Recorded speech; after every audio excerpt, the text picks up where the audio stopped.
Fala galera, tudo bem com vocês? Aqui é o João, sejam muito bem-vindos ao canal Desafios de Clio.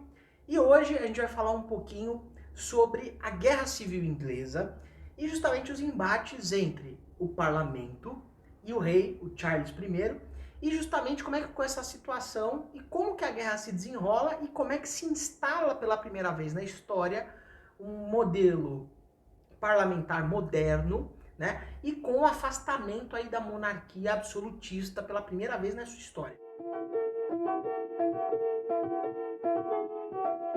Se essa é a sua primeira vez no canal, seja muito bem-vindo ao canal. A gente tem vídeo aí toda semana, com 2 vídeos semanais, com conteúdos tanto de história como de geografia. Seja muito bem-vindo. Eu já vou pedir para você deixar o seu gostei, porque se você deixar lá para o final você vai esquecer. E vou pedir também para você se inscrever se você não é inscrito aí embaixo. No vídeo passado a gente falou um pouquinho sobre a formação aí do parlamento aí contrário ao rei, né, ao rei Charles I. Dá uma olhadinha no vídeo de Revolução Puritana e depois volta aqui. Com isso, o rei ele passava por uma série de dificuldades na Escócia, tentando reprimir uma rebelião dos bispos, e com isso ele tentou aumentar os impostos. O parlamento falou que não tinha como mexer nessa situação e vai se organizar lá em Oxford junto do rei, junto dos nobres e junto da burguesia conservadora, que aí vamos começar a embolar um pouquinho mais esse meio de campo. Porque a gente falou no vídeo passado que a burguesia como um todo apoiava justamente as transformações e o fim do absolutismo do rei. Só que nós temos um detalhe aí para complicar um pouquinho essa situação. A gente tem várias vertentes dentro da burguesia, várias divisões dentro da burguesia, dependendo do quanto dinheiro que ela ganhasse, né? Então a gente tinha a pequena burguesia, que é aquele pessoal que trabalhava nas pequenas vendas da cidade, os pequenos comerciantes, né? Os padeiros, os mercadores, os médios comerciantes, né, que eram aqueles que já tinham pequenas rotas de comércio, de cidade a cidade. E você tinha também a grande burguesia. A grande burguesia, ela apoiava o rei por alguns motivos. Primeiro, essa alta burguesia, ela era detentora dos monopólios. O que é um monopólio? A gente falou um pouquinho sobre isso lá no vídeo de absolutismo e mercantilismo. O monopólio era uma forma que o rei intervia na economia, e o rei colocava, por exemplo, que o Paulo ele poderia ser o único autorizado a vender carne de porco naquela localidade ou naquele país. E com isso, qualquer outra pessoa que concorresse, que pudesse concorrer com o Paulo, não estaria autorizado pelo rei, ele podia ser punido por isso. Então a alta burguesia detinha os monopólios de comércio estrangeiro, as grandes manufaturas que eram vendidas para o exterior, e ao mesmo tempo essa alta burguesia aproveitava esses lucros para comprar títulos de nobreza junto do rei. Então essa burguesia a gente vai chamá-la de burguesia conservadora, que é uma fatia minúscula dentro da burguesia que vai apoiar o rei, certo? Enquanto que o resto da burguesia, a média burguesia, a pequena burguesia, vão estar do lado do povão, junto com os artesãos, os profissionais liberais, os camponeses, que no caso aqui da Inglaterra a gente vai chamar de gentry, que eram os pequenos proprietários, que tinham terras na Inglaterra, e esse pessoal todo vai se levantar em favor do parlamento. Do lado do rei, você vai ter a nobreza, o clero anglicano e justamente essa alta burguesia. Com isso, o rei ele vai reunir um exército de cerca de 20 mil homens lá em Oxford, enquanto que o parlamento controlava a parte sudoeste, né, incluindo Londres, com um exército à parte. Agora vamos levantar um ponto muito importante que vai diferenciar os dois exércitos, tá? O exército real, ele tinha ainda aquela tradição medieval que vem lá daquele ora et labora, dá uma olhadinha aí no vídeo de sociedade feudal, onde a nobreza tinha os títulos de controle do exército, né? O barão, o capitão, o general, eles eram homens da nobreza, né? E o Cromwell, que era o líder do parlamento, né? Ele era um fazendeiro da gentry, né? A gente pode usar esse termo, que tinha essa ligação, ele era um dos representantes do parlamento e era o líder da cavalaria do exército do parlamento, e ele vai virar e falar assim, olha, tá errado isso aí, porque às vezes o Sir Francis de Buckingham, ele não é um bom comandante só porque o pai dele era comandante, o avô dele era comandante. Não. Tem que ser por merecimento. Se o cara foi bravo, se o cara foi inteligente, se o cara foi ousado, se o cara criou estratégias, esse cara tem que ascender no exército. E se eu continuei trabalhando com ele, foi porque eu mereci! A gente chama esse termo de novo modelo de exército.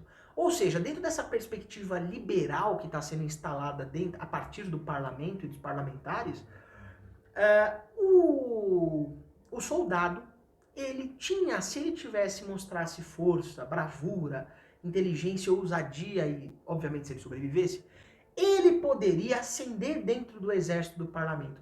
Então, se o camarada ascendesse ao posto de general, ele estava lá porque ele mereceu. Ele não estava lá porque o avô dele era general. E um outro ponto que vai ser fundamental para essa mobilização popular vai ser o seguinte. O Cromwell ele vai implementar um sistema onde os soldados pudessem participar das decisões coletivas, onde os soldados pudessem votar e se conscientizar sobre a importância do coletivo para justamente as operações militares. Com isso, o exército do parlamento era extremamente engajado, consciente da sua função, e no momento que esse exército fosse vitorioso, aliás, se ele fosse vitorioso, essa população também estaria engajada para participar cada vez mais coletivamente das decisões políticas, e o poder absoluto do rei, se ele permanecesse após a Guerra Civil, não aconteceria. A Guerra Civil ela estoura em 1642, depois daquele contexto todo da crise dos impostos e a cobrança de mais taxas proposta pelo rei para bancar a guerra lá na Escócia.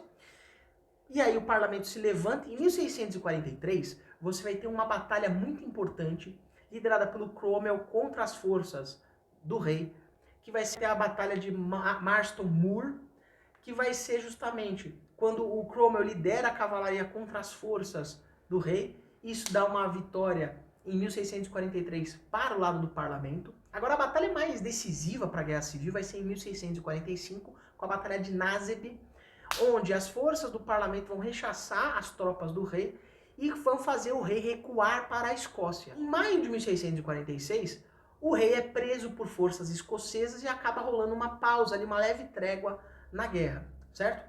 Com isso, no ano seguinte, o Cromwell ele acaba controlando o parlamento de vez, as duas câmaras, e o parlamento acaba se tornando a força principal na Inglaterra, com essa ausência do rei. Paralelo a isso, o rei vai tentar negociar com os escoceses, né? E ao mesmo tempo, você teve nos últimos tempos, aí tem uma correção em relação ao vídeo passado, que você vai ter uma transformação religiosa na população, né? A revolta dos bispos se dá também por conta da imposição do anglicanismo, mas principalmente a religião que estava se popularizando na Escócia era o presbiterianismo, que é uma outra vertente do calvinismo, né? Que estava ali ficando popular entre os escoceses, e o rei tenta negociar ali, fazer um acordo, um grande acordão com o pessoal da Escócia, para, olha, me devolvam, me restituam para o trono inglês e eu deixo vocês ficarem com a religião presbiteriana e nunca mais eu toco no ponto de mexer na religiosidade de vocês. Vocês continuam cultuando o Deus de vocês e a gente cultua o nosso lá com o anglicanismo, beleza? Só que tem um outro detalhe. Além dos puritanos, você tinha também os presbiterianos dentro do parlamento. Justamente, o Cromwell, sabendo dessa negociação dos presbiterianos escoceses, ele vai expulsar os parlamentares que são presbiterianos da Inglaterra, se negocia essa retirada do rei para a Inglaterra, o rei é capturado, preso em 1649 e forma-se o parlamento Rabadilha, né, que é justamente esse parlamento sem os presbiterianos, e justamente o Cromwell começa a organizar um grande júri popular, com 135 juízes, incluindo ele próprio, que seriam pessoas que iriam julgar o rei por alta traição, né, por fazer essa negociação com a Escócia para restaurar o seu poder na Inglaterra, e ao mesmo tempo marca-se esse julgamento. O Cromwell, por baixo dos panos, ele deixa metade dos juízes de fora, porque seriam juízes que seriam favoráveis ao rei, então seria uma vitória bem apertada. Então, injustamente, o Cromwell ele manipula esse processo de julgamento. O rei ele é julgado por traição. Em 1º de janeiro de 1649, rola esse julgamento e o rei é decapitado pela primeira vez na modernidade. Você tinha um rei que era decapitado. E você tem essa discussão muito forte de a instalação desse regime no pós-morte do rei. Como é que ficaria essa situação? Então o parlamento ele se agiganta nessa situação. E a partir de 1649 encerra-se definitivamente a Guerra Civil e se inicia o que a gente chama de o governo do Cromwell, certo? O Cromwell, que era um comandante militar, pequeno fazendeiro, ele tá ligado justamente a esses valores dessa revolução que toma o poder e afasta a monarquia de vez. E é uma das primeiras coisas que o Cromwell faz, ele abole a Câmara dos Lordes, lembrando que a Câmara dos Lordes era a Câmara principal onde você tinha a nobreza, então a nobreza ainda era um foco de resistência, talvez, para uma restauração, se fosse o caso. E ao mesmo tempo o Cromwell ele acaba instalando nesse sistema um modelo republicano, né? Com o parlamento sendo representado apenas por aqueles que foram vitoriosos na Revolução. E aí a primeira coisa que ele faz, ele vai assumir a figura de papel do executivo, né? O papel de Lorde Protetor, né? Que ele vai ser o cara que vai se cuidar do executivo. Ele era o líder do parlamento, mas ao mesmo tempo ele era o cara que ia controlar a questão da execução, certo? Então ele se torna uma figura que é contrária ao rei, mas ao mesmo tempo ele vai exercer o seu poder com autoritarismo, tanto que tem autores, historiadores que trabalham com o termo a ditadura do Cromwell, certo? Que ele era extremamente autoritário. E outra coisa que o Cromwell faz, ele vai juntar os países, a Irlanda, a Escócia e a Inglaterra num país só, tornando o parlamento soberano sobre esses 3 países, tá? E a gente poderia até colocar que foi a base aí para a formação do que a gente conhece hoje como Reino Unido, mas tem outros detalhes aí mais para frente que vão ser importantes, certo? Outra questão importante, o Cromwell ele vai colocar que você vai ter 2 grandes partidos, né, os niveladores e os escavadores, né, the levelers and the diggers, né, usando o inglês. E a diferença entre esses dois era que o quê? Uma parte deles acreditava que a revolução tinha que parar por ali, não se tinha que ter mais mudanças, enquanto que os outros diziam que os interesses da população também tinha que ganhar mais benefícios, os camponeses. Obviamente que quem acabou levando essa brincadeira foi a burguesia, né? Até porque temia-se uma revolução, uma rebelião popular, uma convulsão popular, porque esse povo estava mobilizado. Então você é revolucionário até a página 2. Outra medida que o Cromwell vai colocar vai ser os atos de navegação de 1651. O que era isso? Os atos de navegação eram uma forma de protecionismo alfandegário, né? Então, por exemplo, navios de países estrangeiros só poderiam transportar para a Inglaterra cargas do seu país de origem. Então, por exemplo, a Suécia tem um navio sueco, está embarcado, está chegando em Londres. Se inspeciona a mercadoria. Se é de origem sueca, pode vender. Se não fosse, não poderia vender. E ao mesmo tempo, navios britânicos eram os únicos navios que estavam autorizados a comercializar produtos de outros países. E por que os atos de navegação são importantes?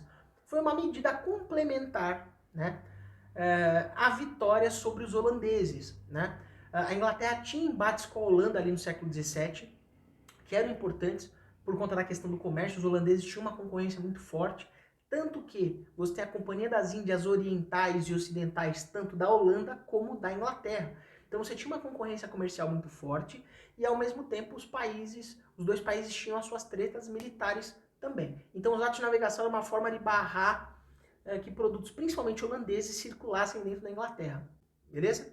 E ao mesmo tempo impedir que outros países comercializassem produtos holandeses. Em 1658 o Cromwell ele falece e o parlamento se articula para colocar o seu filho, Richard Cromwell, para assumir o poder. O Richard Cromwell ele não tinha tanto poder assim e ao mesmo tempo aquela divisão entre os levelers e os diggers também vai contribuir para justamente o receio que você tinha desse avanço da população, que essa população se armasse e derrubasse esse governo republicano e colocasse um governo mais popular, acabou levando à deposição do Richard Cromwell em 1660, e em 1660 o filho do rei Charles I, o Charles II, ele vai ser convocado pelo parlamento para retornar. E aí a gente deixa esse assunto para o próximo vídeo, com a restauração da monarquia inglesa. Beleza? Se você gostou desse vídeo, deixa o seu like, comenta aí embaixo para mim, compartilha com seus amigos, pelo menos um amigo seu aí, para entender por que o rei se torna um fantoche. E lembre-se sempre, dúvidas e desafios, chama a Clio.